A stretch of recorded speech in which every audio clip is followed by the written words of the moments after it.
Il y a, entre l'Algérie et le Maroc, une ligne invisible, mais brûlante. Une frontière de silence, dressée depuis 1994, comme une cicatrice ouverte sur la peau d'un seul et même corps. D'un côté, des familles qui regardent vers l'ouest avec les larmes du souvenir. De l'autre, des cœurs tournés vers l'est, nostalgiques d'une époque où l'on passait d'Oujda à Magna comme on traverse une rue d'enfance.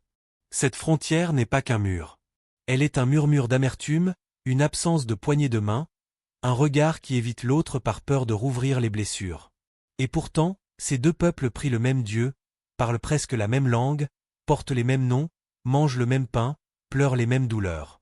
Les croyants ne sont que des frères. Réconciliez donc vos frères et craignez Allah, afin qu'il vous soit fait miséricorde. Coran. Alors comment expliquer ce mur? Comment justifier qu'un frère évite son frère, qu'un voisin devienne étranger, que l'histoire commune se transforme en arme politique? Les barbelés n'empêchent pas le vent de passer. Et ce vent transporte les voix étouffées de ceux qui, de chaque côté, rêvent simplement de parler sans drapeau, de s'embrasser sans drame, de reconstruire ce que la politique a brisé. Mais depuis 30 ans, le silence l'a emporté. Un silence lourd, pesant, fait de méfiance et d'accusations, de regards froids et d'alliances glacées.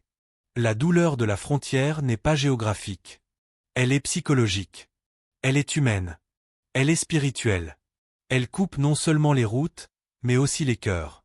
Et pourtant, au fond, l'Algérien et le Marocain ne demandent qu'à se retrouver. Et si cette ligne n'était pas une fatalité? Et si ce mur, en réalité, attendait qu'une main se tende pour s'effondrer? L'histoire ne se tait jamais. Même lorsqu'on la recouvre de silence diplomatique, elle continue de parler, dans les souvenirs, dans les regards, dans les rancunes. Entre l'Algérie et le Maroc, elle est faite de pages froissées, de promesses oubliées, et de gestes mal interprétés. Lorsque l'Algérie luttait pour sa libération contre la colonisation française, beaucoup de regards se tournaient vers le Maroc voisin. Un pays indépendant depuis 1956. Une monarchie qui, parfois, accueillait les moudjahidines. Mais aussi, en coulisses, des intérêts divergents. Le rêve du Grand Maroc, cette idée d'un royaume s'étendant jusqu'à Tindouf, n'était pas seulement une carte, c'était une volonté, un projet, un fantasme colonial inversé. Il a laissé des traces. Et puis il y eut 1963. La guerre des sables. Deux jeunes États, sortis à peine de la colonisation, qui s'affrontent pour quelques kilomètres de désert. Mais au fond, ce n'était pas le sable qui comptait. C'était la mémoire, l'orgueil, la souveraineté, les blessures ouvertes. Des hommes sont morts. Des familles ont pleuré. Des drapeaux se sont défiés, et une fraternité fragile s'est effondrée. Les accords d'Ifrane, en 1972, devaient apaiser les tensions. Mais combien d'accords signés, combien de poignées de mains échangées, ont été suivis d'accusations ou de trahisons ressenties? Chaque pays a sa version, son récit national. Le Maroc parle d'ingratitude. L'Algérie parle d'ingérence. Et au milieu, un peuple confus. Qui croire? Pourquoi ces douleurs ne passent-elles pas? Pardonner l'histoire ne veut pas dire l'oublier. Mais refuser de guérir, c'est refuser d'avancer. La vérité est que les blessures de l'histoire ne guérissent pas toutes seules. Il faut du courage pour les regarder en face, les nommer, sans haine mais sans mensonge. Car les humiliations réciproques dans les médias, dans les discours, dans les manuels scolaires ont nourri des générations d'incompréhension. Aujourd'hui encore, certains responsables politiques se servent de cette mémoire douloureuse comme d'un outil de mobilisation. Mais la jeunesse, elle, ne veut plus hériter d'une querelle qu'elle n'a pas créée. Et si, au lieu de transmettre le conflit, on transmettait le pardon? Et si le passé devenait fondation, et non fracture? Ce qui divise parfois deux frères, ne vient pas toujours d'eux. Entre l'Algérie et le Maroc, les tensions ont souvent été attisées par une présence extérieure, une ombre qui souffle sur les braises pour maintenir le feu. Car une paix maghrébine, une vraie unité entre les deux piliers de l'Afrique du Nord, ne sert pas tous les intérêts. Et certains préfèrent une fracture durable à une force régionale stable. La France, d'abord. Puissance coloniale hier, influenceuse subtile aujourd'hui. Elle entretient avec chacun des deux pays une relation distincte, asymétrique, parfois ambiguë. Avec le Maroc, une proximité historique, économique, monarchique. Avec l'Algérie, Un passé lourd, sanglant, encore non soldé. Et si la France n'est pas toujours à l'origine des tensions, elle sait s'en accommoder. Elle vend des armes aux deux. Elle signe des contrats. Elle reste indispensable, tant que les deux restent divisés. Puis il y a Israël. Un acteur nouveau, mais déjà très présent. Depuis la normalisation des relations entre Rabat et Tel Aviv, une alliance militaire et sécuritaire s'est formée. Officiellement, c'est pour la défense nationale. Officieusement, c'est un signal adressé à l'Algérie. L'introduction de cette puissance étrangère dans la région complique davantage toute réconciliation. Elle fait basculer les équilibres. Elle alimente la méfiance. Et bien sûr, les États-Unis, qui soutiennent l'un ou l'autre au gré de leurs intérêts géostratégiques. Un jour, ils reconnaissent la souveraineté du Maroc sur le Sahara occidental. Un autre, ils tentent de garder un équilibre fin pour ne pas froisser Alger. Mais en réalité, l'Amérique ne cherche pas l'unité maghrébine. Elle cherche la stabilité à ses conditions. Et la division est parfois plus profitable qu'unité. Le Sahara occidental, justement. Voilà le cœur du nœud. Une terre disputée, revendiquée, utilisée comme prétexte à l'escalade. D'un côté, le Maroc affirme son droit historique. De l'autre, l'Algérie défend le principe d'autodétermination. Et entre les deux, un peuple oublié, instrumentalisé. Mais alors, la vraie question. Pourquoi deux frères s'entredéchirent-ils, pendant que d'autres récoltent les fruits de leur conflit? Pourquoi cette région, bénie par la géographie, l'histoire et la foi, reste-t-elle paralysée? Pourquoi l'Afrique du Nord, au lieu d'être un moteur, reste-t-elle un champ de manœuvre pour d'autres puissances? Allah dit. Ne soyez pas comme ceux qui se sont divisés et opposés après que les preuves leur furent parvenues. Le silence des peuples. Dans les rues d'Alger comme dans celles de Casablanca, les visages se ressemblent. Dans les cœurs, une même nostalgie. Mais sur les lèvres, souvent, le silence. Un silence lourd. Pas un silence d'indifférence, mais un silence de gêne. Car les peuples, eux, ne se sont jamais vraiment détestés. Ce sont les discours officiels, les querelles diplomatiques, les récits politiques qui les ont éloignés. Mais au fond, beaucoup d'Algériens et de Marocains rêvent de se retrouver. Un vieil homme à Oran murmure. Mon frère vit à Oujda. Depuis 30 ans, on ne s'est pas vu. Je ne veux plus mourir sans l'embrasser. À Fès, une étudiante dit. On nous a appris à regarder l'autre comme un rival. Mais moi je rêve d'un visa pour aller juste, parler. Des mots simples. Des prières cachées. Et surtout, il y a la jeunesse. Cette jeunesse qui ne porte pas le poids des guerres passées. Cette génération qui ne comprend pas pourquoi une frontière sépare ceux qui ont tant en commun.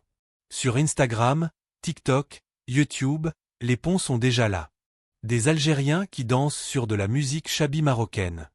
Des Marocains qui reprennent des sketchs d'humoristes algériens. Des échanges, des débats, des appels à la paix, mais aussi, parfois, des provocations, des montages moqueurs, des insultes. Les réseaux sociaux sont un double miroir, ils reflètent l'amour latent ou la haine alimentée. Mais une chose est sûre. La majorité silencieuse veut la paix. Pas une paix diplomatique signée par des plumes froides, mais une paix humaine, sincère, enracinée dans les cœurs. Le prophète a dit. N'enviez pas les uns les autres, ne vous haïssez pas, ne vous tournez pas le dos. Soyez des serviteurs d'Allah, frères. Et le Coran rappelle. Entraidez-vous dans l'accomplissement du bien et de la piété, et ne vous entraidez pas dans le péché et l'agression. Alors pourquoi ce silence des peuples? Parce qu'ils attendent qu'un souffle d'espoir vienne briser le mur. Parce qu'ils espèrent que les décideurs entendent enfin le cœur des gens simples. Parfois, ce ne sont pas les grandes déclarations qui changent le monde. Ce sont les gestes. Simples, silencieux, inattendus. Des mains qui se tendent sans bruit. Des regards qui ne s'évitent plus. Des cœurs qui osent pardonner sans parler. Malgré le gel diplomatique officiel, malgré les frontières fermées, malgré les tensions politiques apparentes. Des signes discrets sont apparus. Comme des fissures dans le mur. Ou peut-être, des lumières. Lorsque le Maroc a été frappé par un terrible séisme en 2023, l'Algérie a immédiatement proposé son aide. Des avions de secours étaient prêts. Des équipes médicales mobilisées. Certes, les autorisations politiques ont freiné le processus. Mais le geste était là. Spontané. Fraternel. Le cœur avait parlé avant les conditions. De l'autre côté, quand l'Algérie a été endeuillée par les gigantesques incendies dans les montagnes de Kabylie, des citoyens marocains ont exprimé leur tristesse, leur compassion, leur prière. Sur les réseaux sociaux, des hashtags unissaient les peuples. Hashtag Kawakawa, Maghreb uni. Comme si l'âme populaire refusait de se taire. Et puis il y a eu ces gestes diplomatiques, presque imperceptibles, mais porteurs d'un souffle nouveau. Un mot choisi dans un discours. Une absence d'attaque dans une interview. Une main levée, même timidement, vers le dialogue. Certaines coopérations ont continué, discrètement, dans le sport, la culture, la logistique.